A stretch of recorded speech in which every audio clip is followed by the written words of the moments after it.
You good to go? All right, welcome everyone to the Higher Ed Community Forum. This week we'll be discussing supporting queer student success. My name is Kaylin Baxter and I am a PhD student in the School of Education at the University of Southern California. I'm also a research associate at the USC Race and Equity Center. Before we start, I just want to cover a few logistics. Throughout the webinar, if you have any questions, please feel free to drop them in the chat box. Um, Also, this webinar is being recorded, so we will share that with you via a public link as soon as the webinar is over. And so we want to start this off by seeing who is here. Next slide, please. Actually, before we do that, I want to tell you all a little bit more about the Higher Ed Community Forum. So this forum is a group of scholars and practitioners who came together hoping to build a community in the wake of COVID-19. The group was crowdsourced via Twitter, and this is the fourth webinar of four webinars. However, we will be back in May with new topics, so we encourage you to engage with us via Twitter and through other modes of social media if you have ideas about other things that you'd like to come together around. So our first three webinars covered a range of topics. We started discussing higher education affordability and student impact, internationalization in higher education, and our last one was on conducting critical policy analysis and advocacy. So now we can see who's in the room. So we're going to ask you to respond to a poll and let us know whether you are a student, instructor, researcher, practitioner, or policymaker or community member, recognizing that you might have several roles, but just thinking about what you would consider to be your primary role.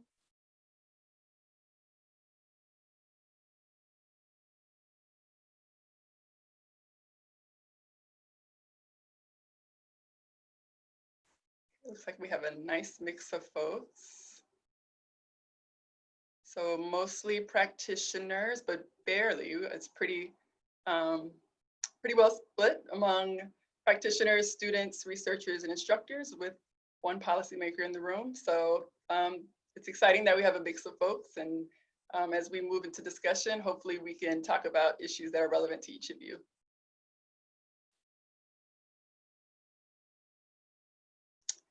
All right, so briefly our agenda for the day.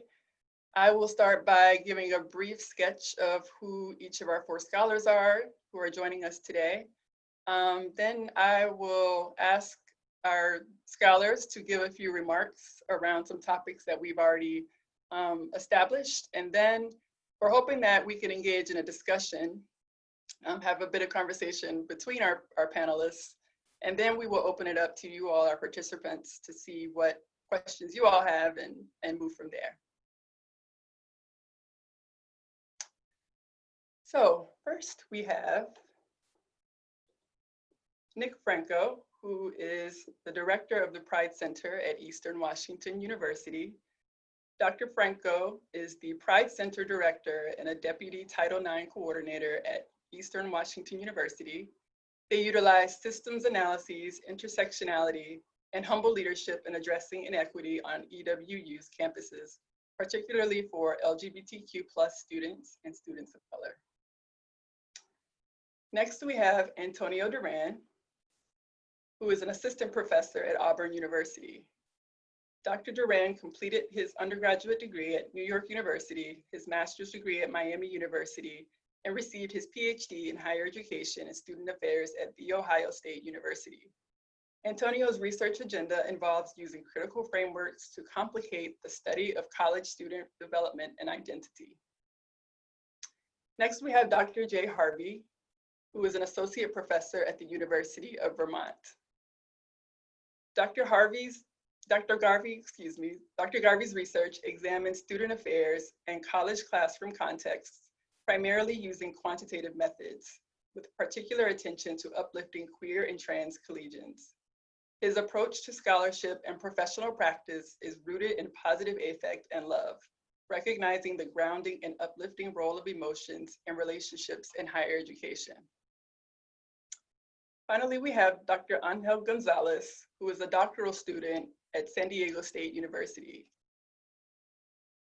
Angel Gonzalez is a second-year doctoral student at San Diego State University in their EDD program in community college leadership. Their research agenda focuses on conditions, experiences, and outcomes in community colleges for minoritized students, with an emphasis on LGBTQ+ and Latinx students. Okay, so now I will ask each speaker to take 8 minutes to make some initial remarks, focusing on the readings that they've selected as well as other work that they've done that's relevant to the topic of queer student success. So we will start with you, Antonio. Awesome. Thank you so much for that introduction. Hi, everyone. As mentioned, my name is Antonio Duran. I am an assistant professor at Auburn University in the Administration and Higher Education program. My pronouns are he, him, his. I would like to take the next few minutes to talk briefly around my primary research agenda, which involves using critical and post-structural frameworks in order to study the lives and experiences of queer and trans individuals. So to start it off, I always like to share who am I and why I do this work. So if we can move on to the next slide, please. So a little bit about me is that I identify as a queer cisgender Latino man and have long been interested in questions around identity. And so having my experiences in New York University allowed me to ask important questions around my identities tied to my race, my sexuality, my class, background, and so on and so forth. And so I took all of these questions and tried to really engage in them. But increasingly, as I started thinking about my intersecting identities, I saw an imperative in order to understand not only how identities intersect, but inevitably, how is it that structures in society tied to systems of power constitute these identities and shape how one experiences them. So that's led me to this larger agenda of using critical and post-structural frameworks to understand questions of identity, development, and inherently connected to this is ideas of success. So the next slide. What I want to point attention to is the fact that we know that there's a growing body of scholarship on LGBTQ+ populations in higher education. This is something that we've seen kind of an increase ever since Chris Wren even mentioned in her 2010 State of the Field that there was a rise in terms of the ways that we're understanding queer and trans populations. This past year, I was able to engage with fabulous colleagues, Alex C. Lang and Romeo Jackson, in order to revisit the state of the field. And in this piece, we use the analogy of academic houses, really trying to honor ball culture, and decided upon 4 main houses that cover what we're seeing in the literature. And one of these houses was the House of Flourishing, which really looks at how queer and trans individuals are successful, how they are acquiring a sense of belonging in institutions, as well as how institutional supports shape success. And what we want to offer is that we're seeing an expansion in terms of what we're considering success, right? Oftentimes before, and I'm sure that Jay will speak about this, we thought about success largely tied to graduation, to persistence, right, to retention. But inevitably, what I want to do in these next few minutes is talk about how we need to also challenge those views of success, particularly when centering a structural lens. So as you see, we know that there are studies that are looking at how individuals engage in practices that allow them to be successful, while also looking at how institutional environments facilitate queer and trans student success. Next slide.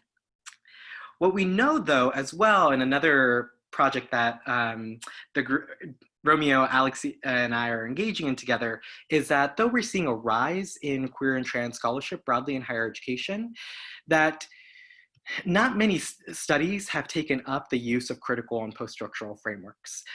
While we are seeing an increase, that there's still much more room in order to really examine the lives and experiences of queer and trans individuals from these critical and post-structural epistemological backgrounds. And why that's important is on the next slide, that we argue that by centering theories, epistemologies, and frameworks that are rooted in queer and trans experiences, that scholars can ensure that they're honoring the experiences of queer and trans people in higher education.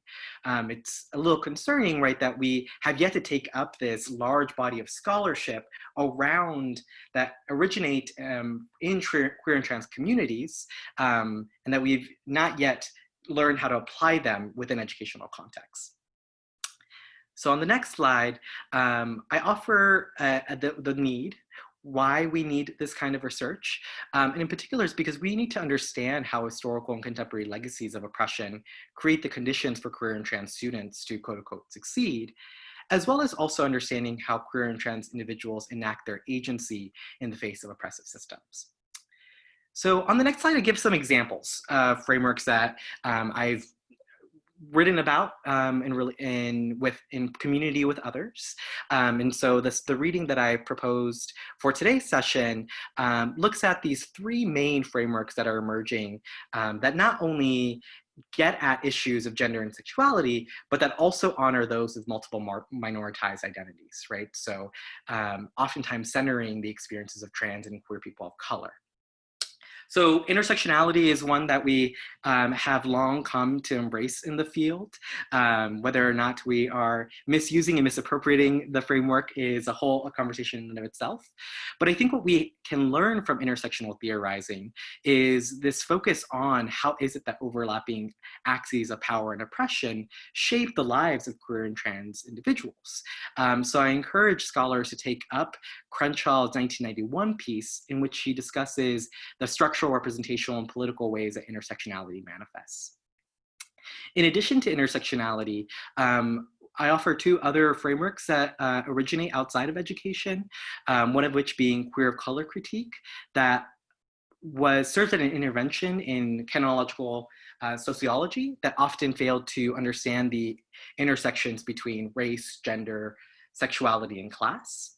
And queer of color critique particularly offers us an attention to materialism, right? How is it that these structures have very material consequences for queer and trans people of color within the US's political economy? And the next one I want to call attention to is queer theory. And queer theory, being an intervention into white queer studies, offers us a potential to think about how queer and trans people of color enact resistance in the ways that their identities are constituted in society.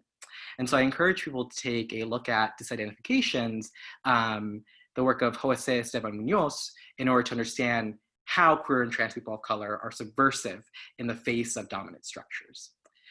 There are many more, including two-spirit critique that takes up the intersections between Native and queer studies. But what I want to offer is that these frameworks get at central issues of how structural oppression functions in our US society, and that also appears on our college campuses. And it also centers the agency, right? And so on the next slide, I offer the central question that I oftentimes engage in, and that is, how do we honor queer and trans students' conceptualization of success while also interrogating the structures that shape their realities? So a little bit more of a theoretical place to start off with, but I thought this would be a good place to begin, and especially as we enter into the other panelists' remarks, but happy to engage more about what these frameworks offer us as we think about queer and trans student success in the question period. But thank you so much for listening to these brief remarks. Thanks, Antonio. I really appreciate how you're pushing us to think more broadly around the theories that we can use, as well as like the actual authentic foundational aspects of the theories that we're applying. So thank you. So next we have Angel Gonzalez. Hi, everybody. My name is Angel Gonzalez, pronouns him, he, they, them. I identify as queer, pansexual, Latinx, as male. And I just want to acknowledge, though, to start off the panel, I know that at representation, it seems very, you know, I feel like there's opportunity for more representation, and we're aware of that. So I just wanted to acknowledge that piece as we begin. Next slide. So similar to Dr. Duran, I like to talk about my positionality and kind of where I come from in the research that I do and what grounds me. So this picture is my family when I got accepted to San Diego State University. My lived narrative is rooted in both my privileged and oppressed identities, right? Cisgender male, temporarily able-bodied, from a westernized dominant religion as Catholic and upbringing, but also as Latino, as Latinx, growing up in a low socioeconomic community, as pansexual, gender fluid, femme fluid expressive. So these are the lens in which I approach my work. I've worked in a community college setting before. I've worked at a private institution, and I've worked at public state institutions. So my institutional context is, I've experienced various different approach to this work.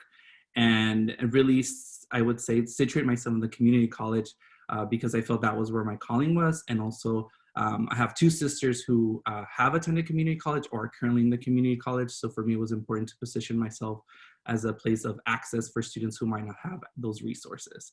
So I just wanted to provide that context. Next slide. So I want to talk about LGBTQ and community college students.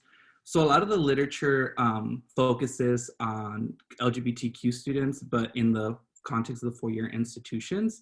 And there still is minimal research around what does that look like at the community college. So we have scholars over the last decade who have done some of this work, such as Dr. Garvey, right, who talk about implications and the opportunity to examine this experience within the context of community college systems.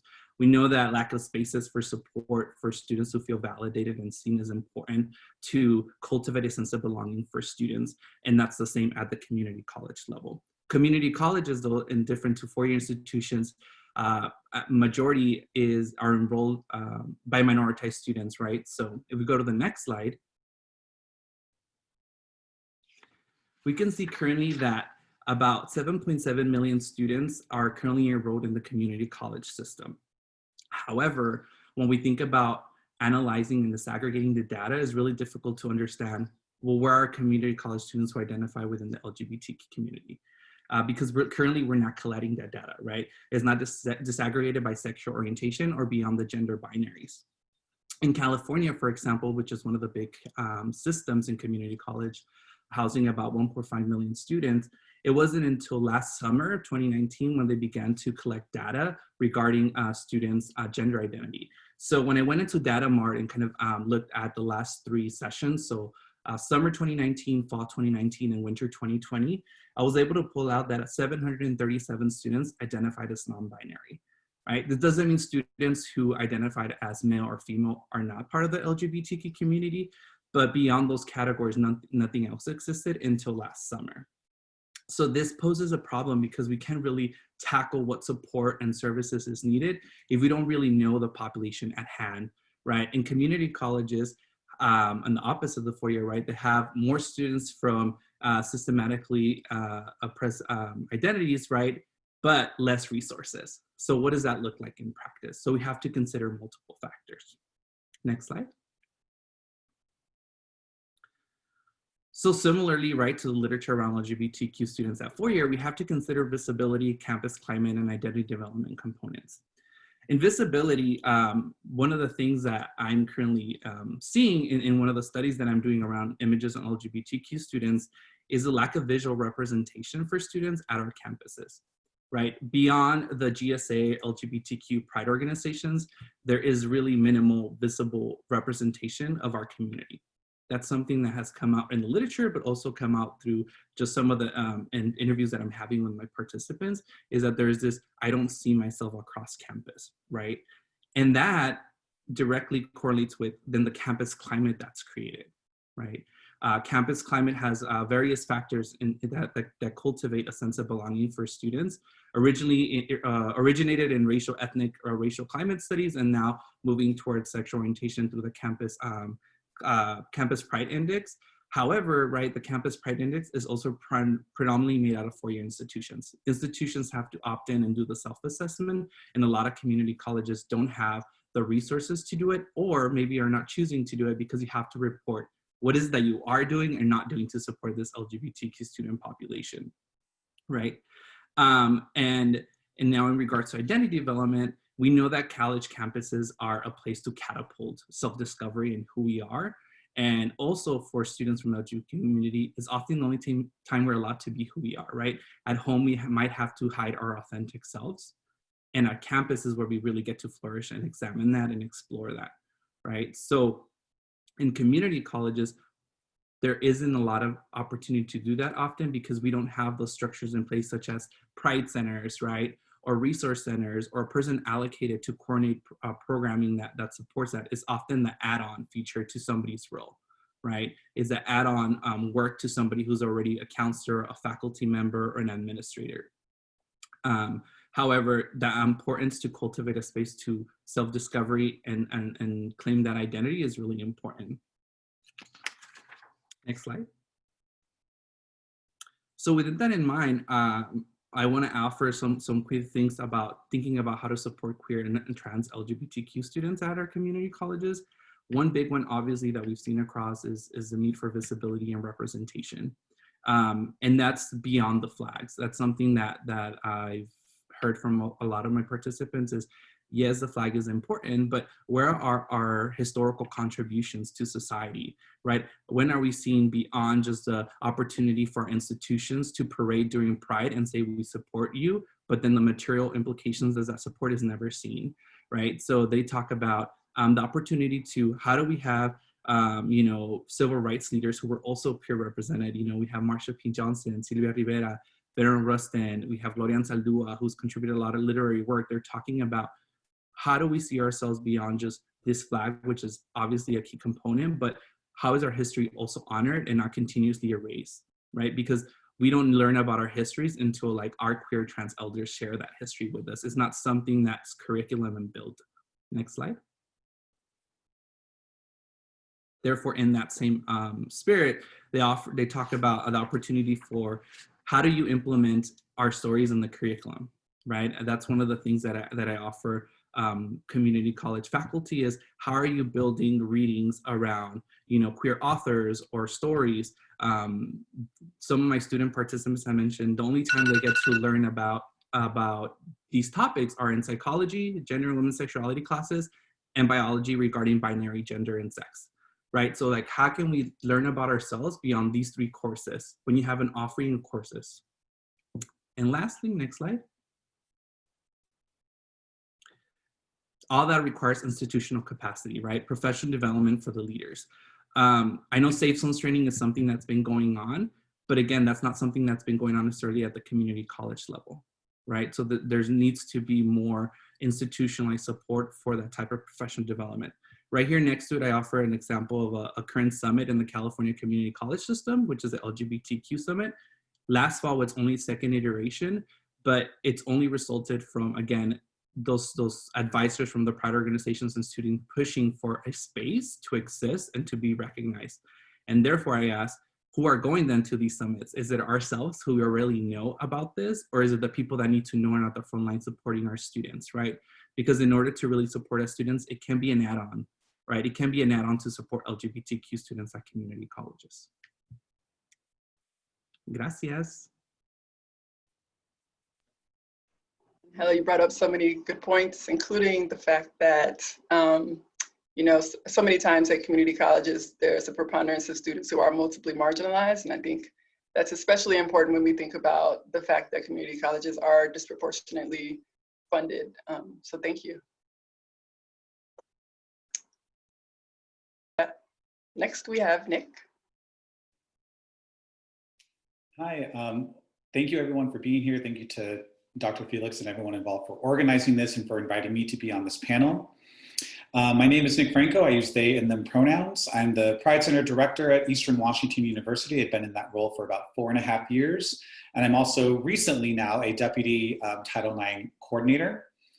And so I do want to start by also relating myself, positioning myself to this topic of the intersection between LGBTQ student identity and students who are also autistic or on the autism spectrum disorder.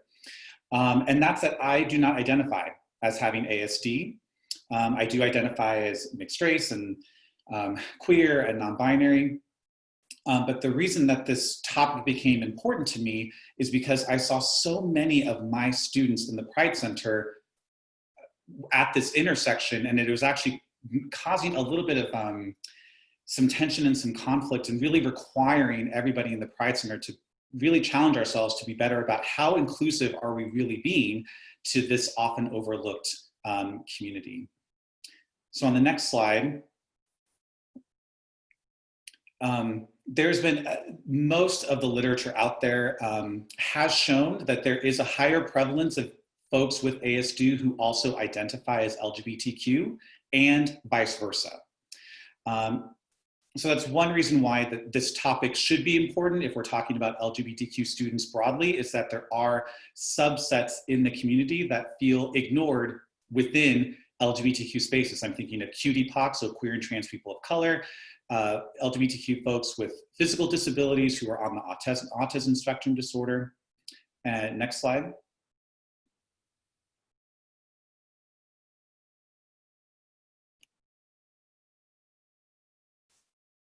Oh, here we go. My video got stopped and now it started again. Great. So not only is there a higher prevalence, neurodivergence in general versus neurotypicality is also overlooked in LGBTQ spaces. So I'm thinking about, right, where the common places where people find community, if you're queer and trans, oftentimes that has historically been at quote unquote gay watering holes, so lounges, bars, or at pride festivals. Both of those spaces are not necessarily super inclusive of folks if you are autistic or have audio sensory limitations. Those can be really challenging to be in for any prolonged period of time. I don't identify as autistic, I'm an introvert, and I also feel like I only have a capacity for maybe a moment of time before I feel overwhelmed. And again, as I said, this topic has become important to me. My dissertation research was on mixed race college students. And I kind of found myself in this position. And so I haven't researched this topic, produced original research, but I have done a lot of research, because what I found is that about 25, sometimes upwards of 50%, depending on the term, 25 to 50% of the students who visit the Pride Center regularly self-identify as being autistic. And so this is, again, just stressing the importance of why this topic has become so important to me over the last couple of years. Next slide. So I won't spend too much time here, but this is just some information about autism spectrum disorder. There's a lot of credible information out there. You can refer to the reference list in my on this presentation. But some things that autistic students or students with autism will say about themselves is that they don't read social cues. So being passive in your communication isn't necessarily the best. They sometimes take things literally. So cliches, turns of phrase. One stereotype of the queer and trans community is that we are prone to hyperbole and exaggeration. And I am one of those folks. I love me some hyperbole, but that isn't effective if you're communicating with students who are taking what you say literally. They might have a flat affect, or just don't understand either to you, or they can't read facial expressions. I have one student who was actually a student employee of mine for 1 year who she couldn't recognize faces. So when I got my hair cut, I go between having a curly fro and then keeping it short. When I cut my hair off came back over the weekend, she didn't know who I was and actually was kind of scared because she couldn't recognize my face, even though we had been working together for 6 months. So these are things I just had never considered until I started working in my role at the Pride Center. Next slide. So again, some of the things that are really common connecting points for LGBTQ students are not going to be super inclusive of some LGBTQ people. This is from a study done by Mendez and Maroney in 2019 about loud noises and bars and crowds. Next slide. But then also, I think sometimes when we talk about identity intersections, and this is true, I'm thinking about research on men of color, where there's just tends to be this deficit model that supporting these students and learning about them is a burden for folks. But we've seen here, this is an example where a student was saying, well, I don't see this as being a burden at all. I love the things that make me me. And I think similarly in my work, it's really important that this is not something that I'm forcing myself to learn and, woe is me as the sole professional employee in the space, but here's a great opportunity to learn and even be better at my job. Next slide. One thing that's really important for autistic students is to feel like they have something in common with the people around them or with the environment around them. But when you have difficulty, if verbal communication is not your strong suit, or if that actually poses a lot of disconnection experiences in the past, that's not necessarily helpful. I think that when students come into a Pride Center where they feel like they should belong, oftentimes we just kind of, oh yeah, here you go, and then we drop them off and then figure it out. And that's not super helpful with autistic students. So what is sometimes helpful are structured activities that are easy to enter into and exit out of. And that way, the common experience that they can share with others is actually around a game. And then from there can be some conversation around, who am I and, how are we related or connected? So one thing that's really helpful to do is actually doing a sensory audit of your environment. And I think this is becoming important, not just in queer spaces, but in any type of student space. What are you doing to ensure that in terms of smells, in terms of noise, in terms of visuals? When I was going to, my undergrad was at California State University, Sacramento, and we didn't have a Pride space, but the Pride Club met in the Women's and Gender Studies space.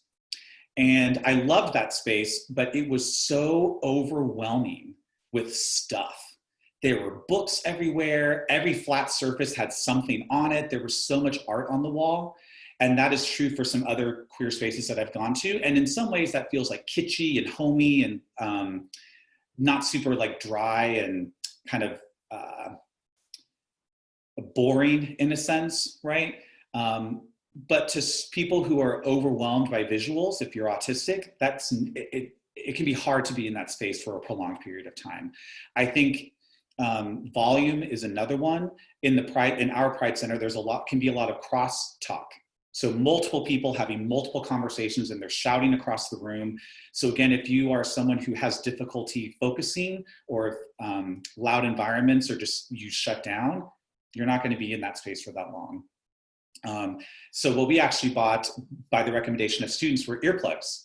So students, if you're feeling like I want to be in this space because I feel welcome here, but people are being the most and they're being too extra for me, they can put those in and they can feel a little bit more comfortable in that space. Something else we've done is 2 autistic students have actually left. They rotate who leaves it. They're Nintendo Switches. That way these games like, Untitled Goose Game or Smash Brothers, or there are different puzzle games that they like to play. Those are easy to students just watch. They love to watch each other play games, even if they're not playing. There are also games that are, again, easy to enter into. They're fun. They're over in a couple of minutes, and then they can leave after that. And again, those can provide some common discussion points. And the final thing I'll say on this slide, so sometimes students who are autistic, I've had 2 of these students in the past who actually go nonverbal, where they actually just cannot communicate.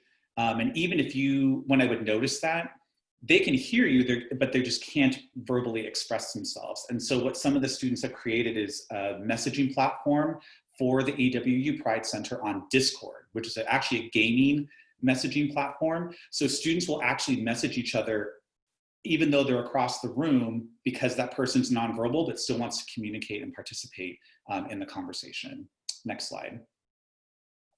So that's it for the presentation. These are references, and I think especially if we're thinking about LGBTQ students with autism amidst this pandemic, right? The opportunities for social connection is even less, right? And so what the Pride Center is doing is every day from 10 a.m. to 2 p.m., we have a Zoom call. So there's actually one happening right now where students can hop in and hop off, and it's staffed at all times. And I say we'd have about an average of 6 students who join in on that call every day. And sometimes we are literally we're doing other things, but we're all in community at the same time. And somehow that provides some connection and comfort for students. So with that, I will end here and then pass it over to Dr. Gardner.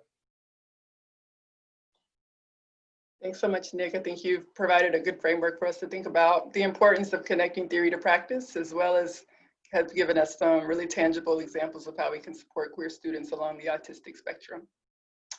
Last but not least, we have Jay. Thanks, Kaylin. My name is Jay, he, him pronouns, and I'm a faculty member at the University of Vermont. Big shout out to Eric and Julie, who are the organizers of these webinars, and for Kaylin for moderating. Thank you so much. And hi to the co-presenters and attendees. I just love the queer and trans scholar practitioner community, so it's so nice to see so many friends on the list and everything. In this presentation, I'm going to overview an article that was published a couple of months ago in the Journal of College Student Retention. It was a special issue that I co-edited. Antonio, in fact, has one of the publications in there, and it is asking what we've done and what we can do to promote retention among queer and trans students. A little bit about myself. I'm a former queer and trans student services professional and also a student affairs assessment professional. And I proudly identify as a quantitative queer. And so a lot of my work is at the intersections of post-positivistic quantitative research and the beautiful non-normativity and queerness of QT communities. I'm also checking in on Twitter, so if you want to say hi, feel free to log in on there. Okay, next slide, please. So a brief stage setter. There's virtually no retention scholarship about queer and trans people. And I argue that as a scholarly community, we are at a critical juncture where it is academically, administratively, and morally necessary to re-examine some assumptions that we have about retention. Avis, Jones, and Stewart in their recent book wrote that we believe in the power of theory to transform not only individuals, but also institutional practices. And I believe in that too, which is why I commit myself to empirical scholarship and theory-driven research. The historical exclusion of queer and trans people in retention scholarship has fostered a climate of unaccountability and silence. And my overview of these critical imperatives is in direct response to the invisibility that we as queer and trans people experience in retention scholarship. Next slide, please. I wanted to start out by describing some methodological context. First, as mentioned by a few of the presenters, there is a historical exclusion of queer and trans students in federal and national higher ed surveys, which renders these students invisible to most policymakers and researchers. The omission of queer and trans people in federal surveys is particularly concerning given the importance of these instruments in advancing large-scale policies federally and at the state level. Now, institutionally, we also have a strong lack of data. Institutional data collection is particularly important for evidence-based decision-making for retention policies and initiatives because these data provide information on long-term historical longitudinal trends. Unfortunately, most of these mechanisms are not available at most colleges and universities, which not only creates a data gap, but creates negative consequences for building community, for sharing resources, and examining differences or trends across time. Resource allocation and policy formation are driven so strongly by data-informed decision-making, and the intentional exclusion of queer and trans people from institutional data collection systematically removes all administrative responsibility from serving these students at all. Next slide, please. Regarding institutional context, I just wanted to start by saying that colleges have not historically or currently acknowledged their role and responsibility in fostering retention for queer and trans people. And the absence of queer and trans students in college impact scholarship broadly, and of course in retention specifically, is the result of a haphazard approach and general disregard for the success of queer and trans people in education. Within institutions, campus climate is often a metric that's talked about in great detail. I've done it in my scholarship as well. Although there's been a general progressive improvement of campus climate, queer and trans students still experience uninviting campus environments that are not conducive to their academic or personal success. One subcomponent of climate that often gets a lot of attention is identity-based student services, which a lot of our panelists have talked about in great detail. These queer and trans resource centers are advocacy supports. They provide counseling groups, student organization advising, signature events, trainings for cis straight allies, leadership development, peer and professional counseling, and students who perceive those spaces as more inviting are more likely to feel safer on campus, which in turn promotes academic success. I wanted to underscore one thing about institutional context. Although it's important to promote these resources and policies, absolutely, these initiatives cannot alone bring about inclusion or liberation. The inclusion of resource centers and affirming policies are necessary, absolutely, but they do not erase the pervasive queer phobia and transphobia that queer and trans students must navigate daily. And as researchers, we have a more responsibility to account for that. Next slide, please. Regarding interpersonal context, queer and trans students feel more academically and socially integrated into campus when they have a faculty who is on their side. Relationships with faculty can promote high impact educational practice participation, which of course can have positive impact on student retention. However, faculty can also create really negative environments, which may lead students to feel silenced or invisible in the curricula, which can affect their climate perceptions and their overall likelihood of leaving campus. Peers are a really central support for all students, and a few things particularly related to queer and trans students. When they have a supportive peer network, it fosters positive self-esteem, a sense of purpose, and adjustment to college.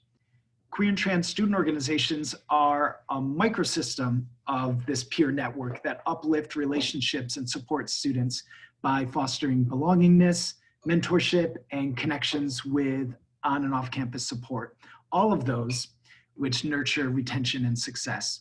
And another underscore, although those are all really important interpersonal contexts, institutions must not rely solely on these factors, particularly because queer and trans student organization and involvements are often coordinated through the labor of queer and trans people and students in particular. Administrators must also support the development of peer relationships and faculty relationships above and beyond. Next slide, please. Student identity and development is at the heart of retaining students.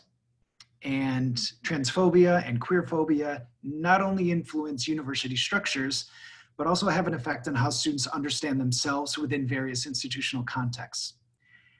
Academic and social spaces are really important for identity development contexts because they foster connections with queer and trans people and allied faculty, staff, and peers. The second thing regarding individual context that I want to mention is student finances. Financial wellness is especially important for student retention, and queer and trans students often have unique financial needs and contexts, largely driven by familial relationships. Financial problems negatively affect queer and trans students' academics at higher rates than their cis hetero peers. And the financial context for queer and trans students is partially due to the tenuous relationship between financial support from family and queer and trans students' identity disclosures, which requires some students to weigh their personal growth and outness with financial stability from family. Next slide, please. There's 4 broad implications that I want to mention. First, embrace activism to recognize the power and influence of data on policy formation and resource allocation. Education researchers have a responsibility to be involved in advocating for more just federal data collections that more wholly represent and uplift queer and trans people.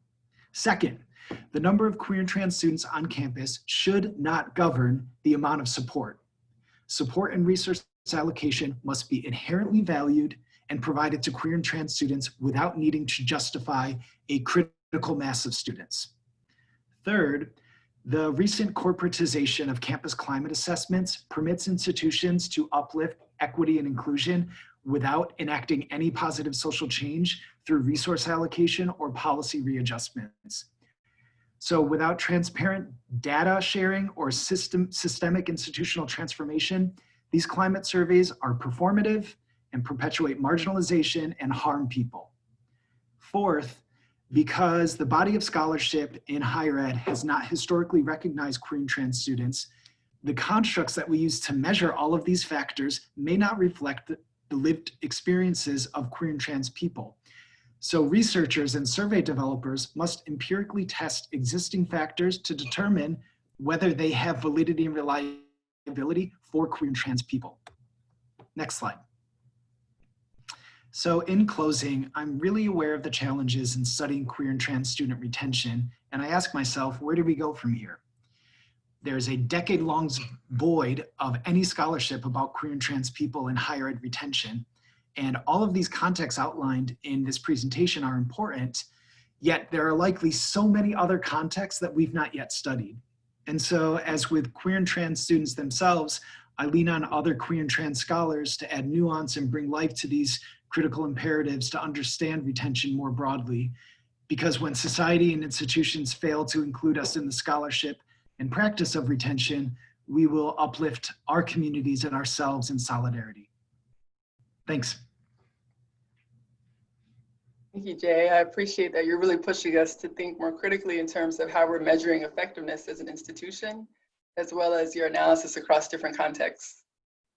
So now we will move into a few questions. So I will pick on you all and ask one of you to answer each question, but please feel free, other panelists, to tag on if you have a response. All right, so we'll just go in order here. So Antonio, I'm wondering if you can enlighten us around some changes that, given the pandemic that we're in, like what are some changes that we should be aware of, and how can we better support our queer and trans students in this particular time and context? Yeah, I think this is a great question, and one that I've long been reflecting on since the start of this happening. So going back to kind of my earlier comments, I oftentimes think about how structures, right, are set up or not set up, right, to support queer and trans people, particularly those with multiple marginalized identities. And so I'm thinking about questions of what does it mean for people to return home for queer and trans individuals, right? And also issues around home that are tied to these communities. I've been seeing a lot of think pieces talk about how returning back to a place where one has grown up, right, might be particularly challenging, especially if queer and trans students have engaged in exploration on college campuses and that are potentially put back in places that can be harmful and violent toward their identities. And so I think that's a major concern that is happening. I'm also thinking about like what is home for some, especially knowing that queer and trans people, and especially queer and trans people of color, experience a large numbers of basic needs insecurity, right? So what does it mean for students who might not have a home to go back to, who might not have access to stable and nutritious food? And so I think these are some of the big things that I'm thinking about is how do we support our students who might be going back to harmful contexts, and also how do we financially support those most vulnerable during this time, especially those who are basic needs insecure. I'm seeing some examples of campuses who are tackling these questions, right? I know that there's a collective of institutions, UNLV is one of them, that are doing like a queer pen pal program in which they're connecting queer and trans individuals, right, with others to be able to be in community during this time. I'm also thinking about the role of emergency aid during this pandemic that might be particularly well suited for queer and trans people of color. So these are some initial kind of thoughts that I have, but I would love to hear what the other panelists think.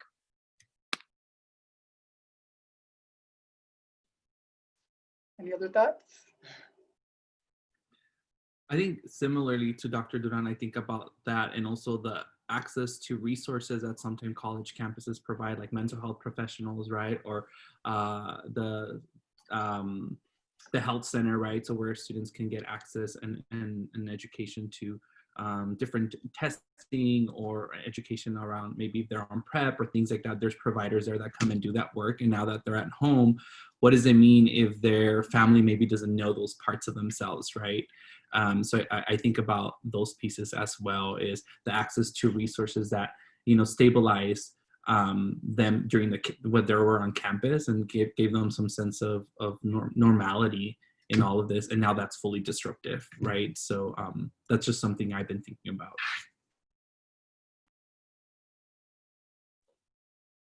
Thank you. Angel, I was going to ask you the next question. So as we think about going online only, I'm curious about what your thoughts are around how to create a supportive and inclusive campus for queer students in an online environment. I think this is, I wonder how many campuses are actually going to do this explicitly and not how I said the add-on, right? A lot of the work, especially within community college context, is done by pride organization advisors, right? Having served one as myself, I've seen it and experienced too about, you know, in addition to being the director of student life, and you're also kind of the director of this non-existent Pride Center and the resources that have to come from there, right? So I'm thinking about, as we move online, if the campus is not explicitly calling for it, is it just not going to happen? And is it going to have to once again be the emotional and taxing labor of the students themselves advocating for their existence now in a virtual format? And then it's going to trickle down to their advisor or those close faculty who they've deemed allies to lead a webinar or, you know, some sort of a queer space in an online environment. Thank you. Were there any other thoughts? I also think about the fact that queer and trans people have long existed in virtual space and virtual community with one another, right? For many, virtual community became, right, a strong form of kinship building when physical proximity with other queer and trans individuals has not been possible, right? So some of the work that I know Zena Galazzo and Aidan Jones are doing around virtual kinship that trans students kind of foster comes to mind. And so I offer that in order to say that queer and trans communities have already long existed in community with one another in virtual spaces, and how can we learn? I think, if anything, institutions can take a note from that, right, to think about supporting other minoritized individuals. So that also comes to mind when thinking about this question.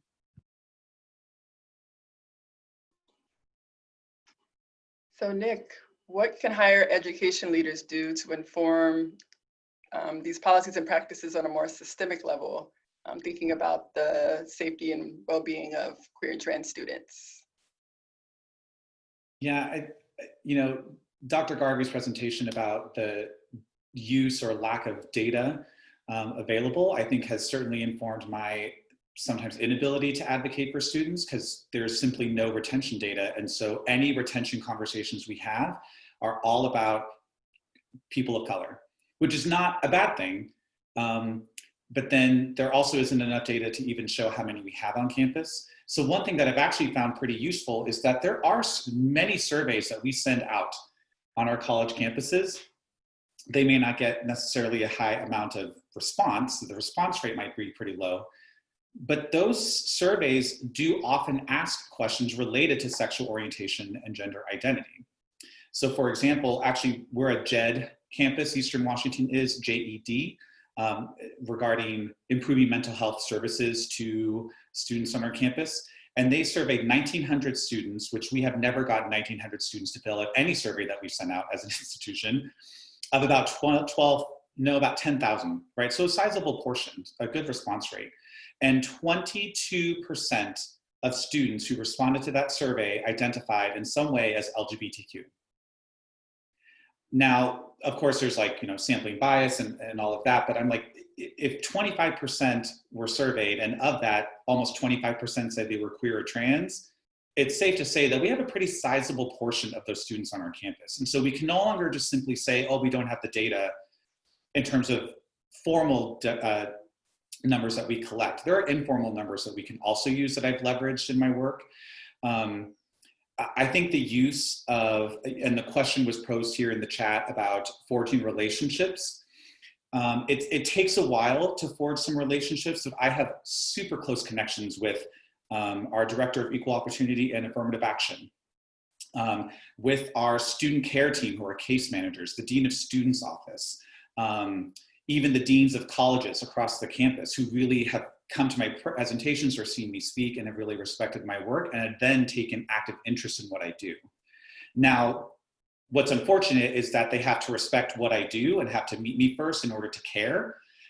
But because they do, I'm able to then utilize that, right? So I was able to require, which you can't require faculty to really do anything, but require all faculty in the College of STEM to go through a training with me because of the number of serious reports that we had coming from trans students about some faculty members in that college. But that would not have happened if the Director of Equal Opportunity and the Dean of that college had not been willing to hear me, because I was willing to meet with them and work with them as well. And I think that the other thing too is there seems to be a possessiveness about one's role and one's work. So as much as we talk about breaking down silos, I think institutions are experiencing some financial windfalls, and I think the pandemic has only increased that exponentially. So people are really worried about their jobs, and what I'm hearing is, well, I don't want other people to help me do my work because then I might be laid off. My position might be viewed as unnecessary. I feel like that was true before, and I feel like that's definitely true now. And so I feel like there's got to be a way that we can allow ourselves to collaborate and not feel like our toes are being stepped on. And for me, I'm a one-person shop, so we're talking about how do we fund, right? So funding an identity center that is proven to show that students are more likely to feel welcomed and like they belong on campus, but there's only one professional staff member. So I actually need other people to help me do this work, which then requires other people have to help me do it and have to be willing to help me do that. And over the past 4.5 years, I do have to say that I would not have expected it because of my own bias and prejudice about little Cheney, Washington and Eastern Washington. But the amount of support and allies and advocates that I have been able to make on campus has helped me move our campus using the Campus Pride Index from a 3-star rating to a 4-star rating. So.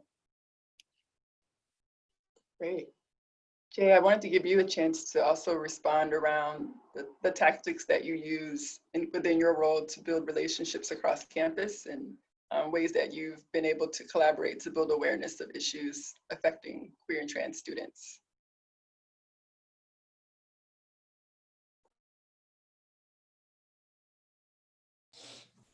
My internet cut out, Kaylin. Was that directed to me?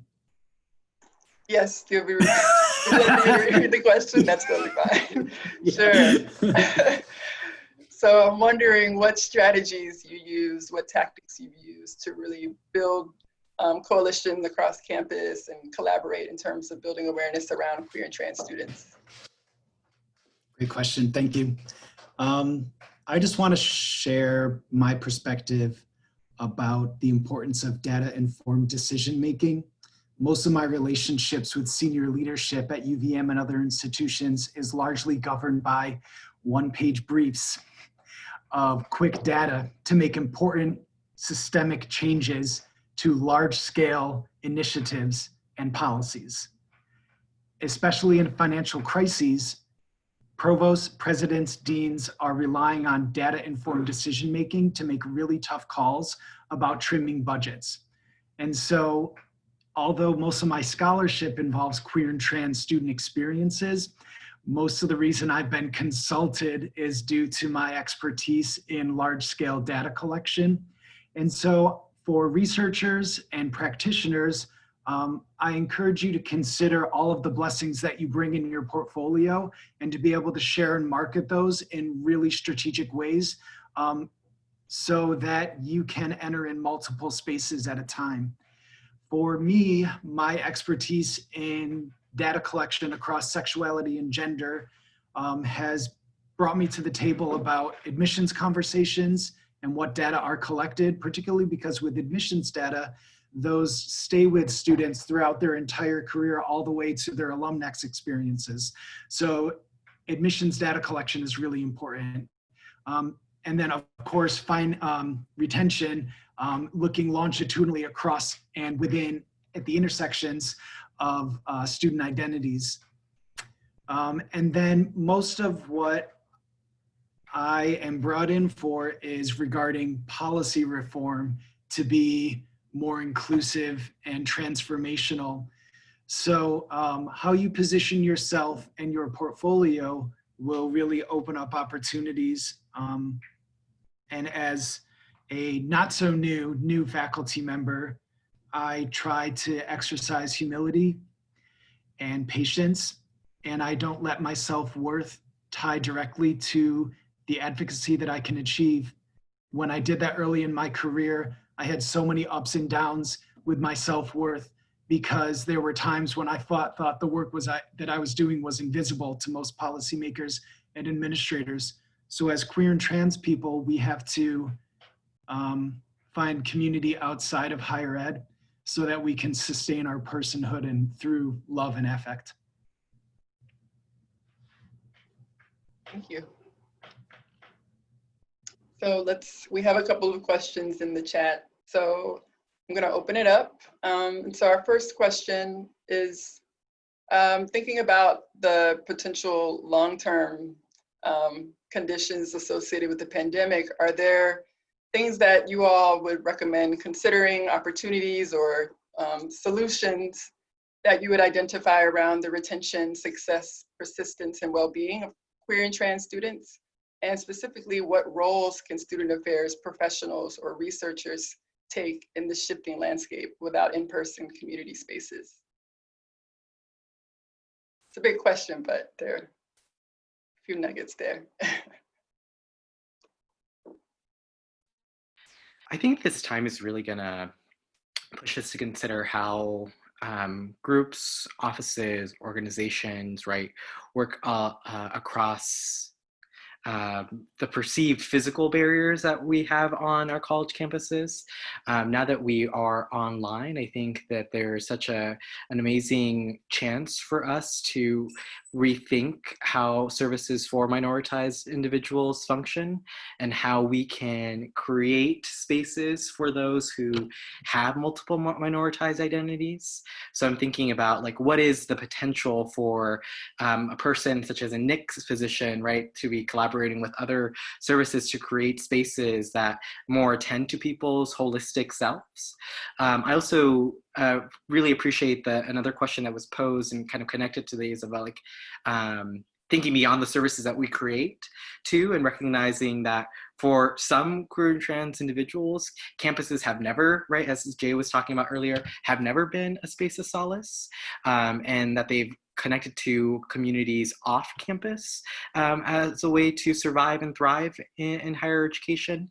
And so I also think about like, when connecting my comment across collaborating across entities, I also think about how is it that higher ed leaders can collaborate outside of institutions to organizations that may be in the local area, but now even beyond the local area to think about services for queer and trans individuals.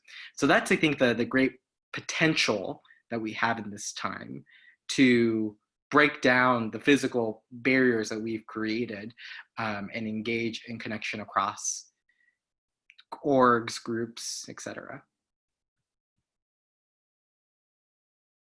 May I? First, shout out to UVM. Hi, everybody. It's so nice to see alums and current students. Hi, I'm just, down the road from you, so good to see you all. Thanks for the questions, Dolan and Jake. Here's the thing, queer theorists, now is your time. This is it for you. Okay, for decades, we've had to rely on normative understandings of learning, success, community, and now here we can come with avant-garde perspectives to totally shift everything. To shift the ways in which we recruit students, to shift our understanding of what enrollment means altogether, to retransform our idea of student services and supporting students in transitions. Oh my gosh, there is so much potential. And so right now, as a quantitative person, I'm really leaning on the brilliance of critical and post-structural scholars to help me envision what I can't yet envision in my head. And so, queer theorists, now's the time, step up on stage, help us.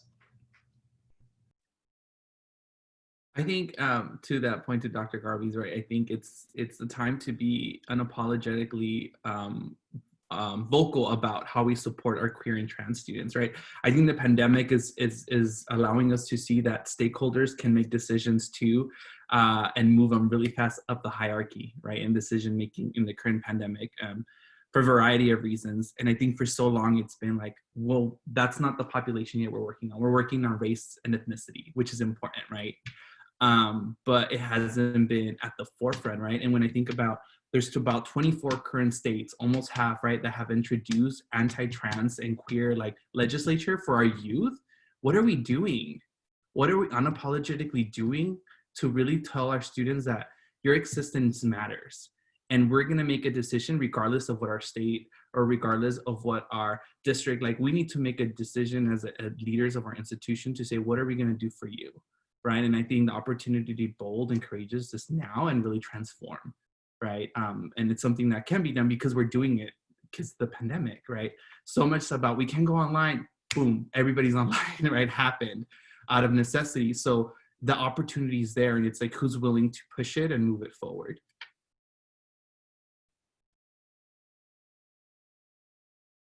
Great. So another question that has come through is around how we can help connect students to each other beyond just the services that we within institutions have created. Do you all have any thoughts?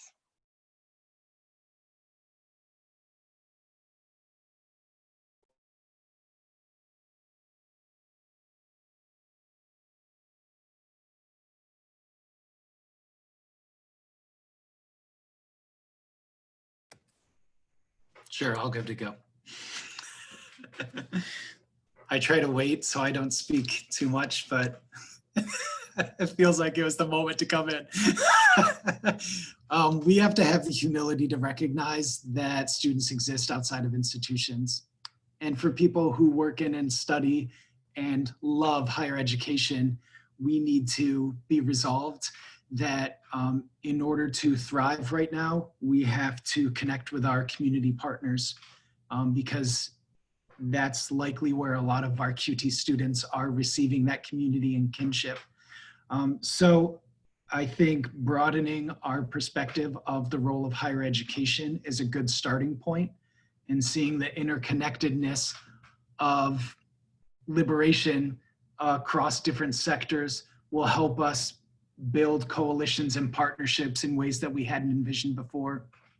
And as someone who is not yet thriving in an online environment, but existing in online teaching, I think we could all learn something from our students right now about how they're adapting and fit to the new molds that they're building rather than trying to fit them in the molds that have existed for generations.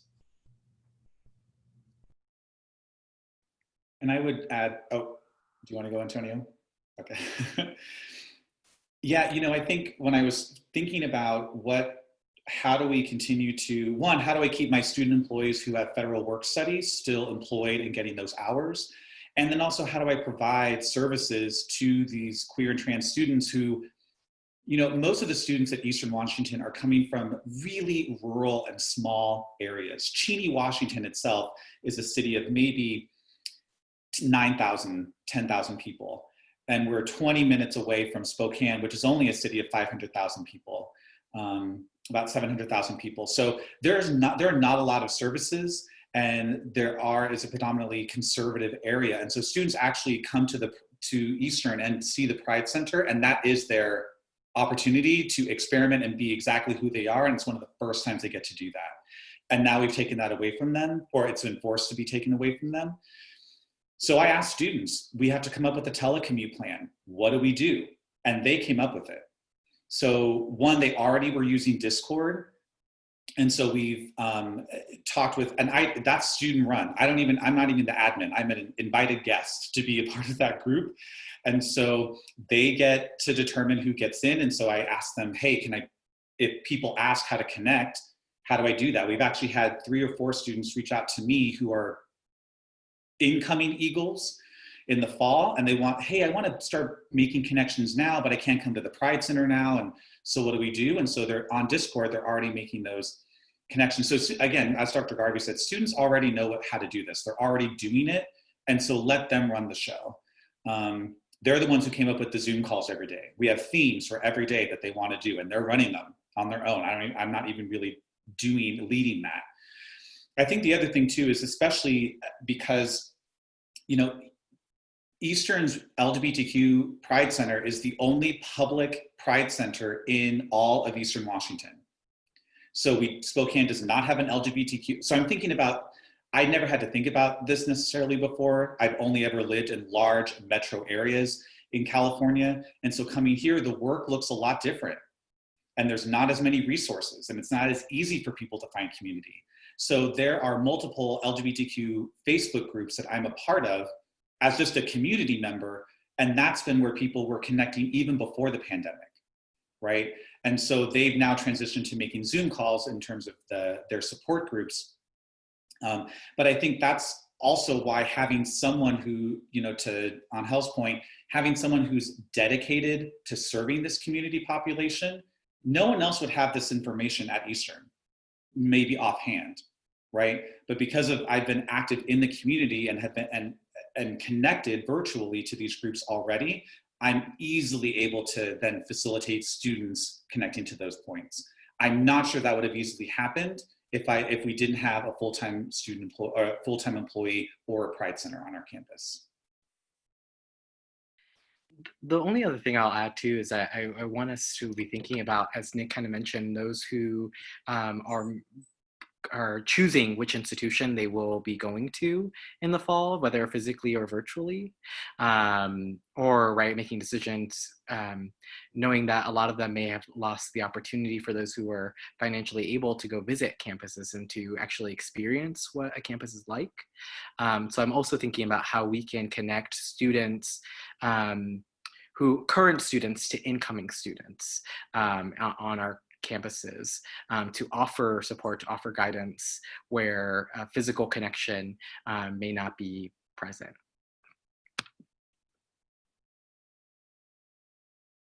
Great. So we have one more question, or a comment thanking you for your work and saying that they feel validated and heard. And they're wondering whether you could recommend resources, books, social media sites, articles, or other resources that you found to be especially influential in this work.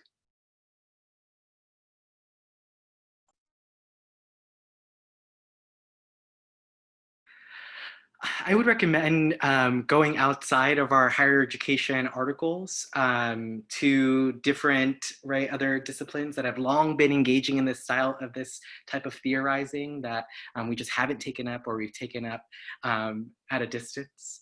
And so, as I mentioned in my comments, it's been the work of queer of color theorists, mainly the works of Black and Brown individuals like Jose Esteban Munoz, like Roderick Ferguson, who have shaped my ways of thinking around higher education environments. So I would say start with those kinds of queer of color perspectives in order to think about how we can continuously transform institutions from this intersectional perspective. I would echo Dr. Duran's point, right? Definitely looking at intercultural communication work, gender and sexuality work, sociology. Like there's a lot of scholarship out there that obviously is not housed within higher education. And I think to Dr. Garvey's point, right, it's kind of been, when do we bring it to the landscape of higher ed, right? These perspectives that like don't fully mesh, right, with the way the methodologies or the way we've done research in higher ed, but that's what's needed and that's what we need to challenge. So it requires us to go out elsewhere and conceptualize it within this context. So I would, yeah, definitely echo the broad range of looking for scholarship. I think as somebody who's identifying as a queer theorist myself, that's what I've noticed and been able to do. For those of you interested in data-driven scholarship, I encourage you to check out Quantitative Criticalism. There's some really important work written by Ryan Wells and Fran Stage about critical approaches to quantitative research that centers really important work in communities of color and is more recently including queer and trans people and other identities. I've also curated a list of gender and sexuality related quantitative criticalism pieces. And so you're welcome to send me an email or send me a DM on Twitter, and I'm happy to send you that list of QT quantitative criticalism articles. Yeah, to echo Dr. Garvey's point, one of my other things I do at Eastern, because I don't have enough to do, is that I teach an introductory statistics course. And one of the critical things that I try to teach students is that there is so much more to data than what you are seeing, right? So I also have some resources that I share with. Statistics does seem scary. It's not math. It uses math, but it is not math. It is possible for you to learn and enjoy it. But I also have some resources around that, what I share with my undergrad students. One book in particular, you know, and I think what Dr. Duran talked about, you know, my academic coming up into the field, my master's degree is in women's studies and my PhD is in organizational leadership, and did not focus on higher education at all, except for my dissertation on mixed race college students. So, you know, a lot of what I've learned has actually not been in the field, and I found it to be pretty useful in my work. But a specific book I would recommend is by Sarah Ahmed, and you may be familiar with it already, on institutional racism. The reason I like that book a lot in my current role is because she talks about how sometimes institutions will create positions that are centered around diversity, and then therefore be able to say, well, we care about diversity because this person's doing it. And it absolves them from the responsibility for everyone to take up that work. And as my students call me, they call me the professional gay on campus, right? Like I'm paid to be gay and to tell people about all the gay things that they would like to know.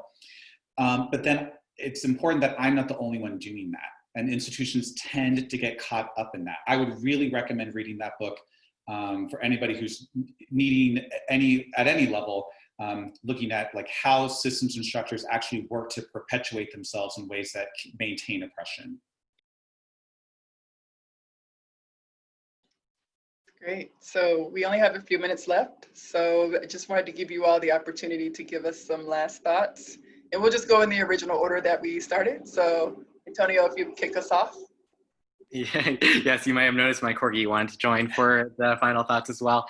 No, I think the final thoughts are to think about the role of, from what everyone has shared, the role of data has been critically important in today's conversation, the role of thinking about intersecting identities and the overlapping axes of power that shape the ways that we think about identities, as well as the ways that we think about our own humility and limitations as higher education institutions to truly serve queer and trans individuals, and knowing where to connect people off of our physical campuses has become an even higher imperative during these times.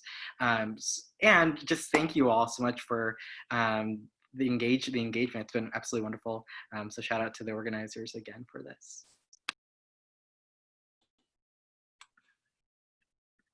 For me, I mean, I think obviously echoing everything Dr. Duran said, and then, really having us think about the structure context, right? And how does that support for students manifest into actual implications?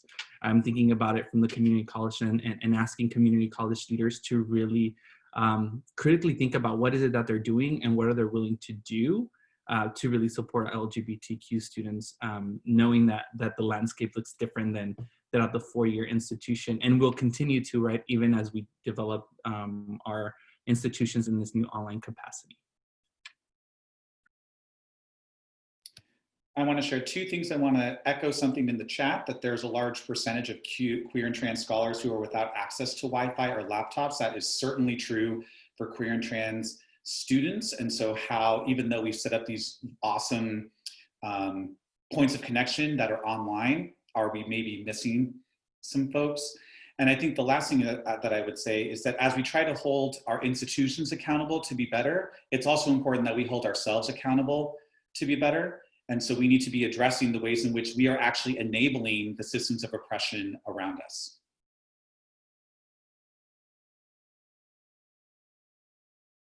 I just want to share that we all need to be vigilant.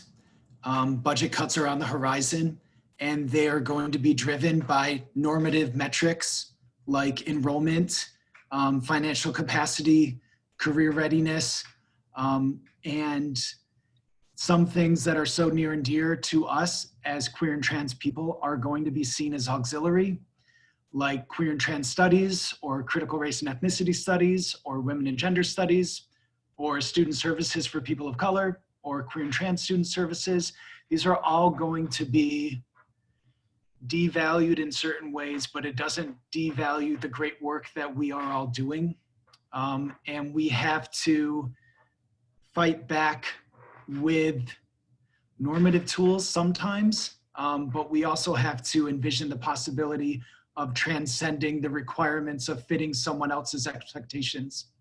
And then above all else, be kind and loving to each other, because it's our collective voice that will lead us to liberation. And it can be really hard to remember that sometimes, especially when we're all physically alone, but let every action that you have be guided by love and kindness.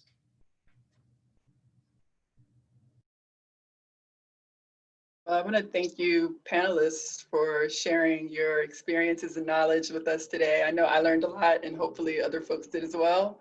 I also want to thank our organizers for inviting me to facilitate. Had a great time, so thank you. And here is everyone's information, so please stay in touch with us. As I said earlier, we'll be back in May with another series, so just yeah, keep in touch with our social media, and thank you for joining us today. Thanks, Kaylin. Thank you so much. Have a good day, everyone. Have a good day, everybody. Bye.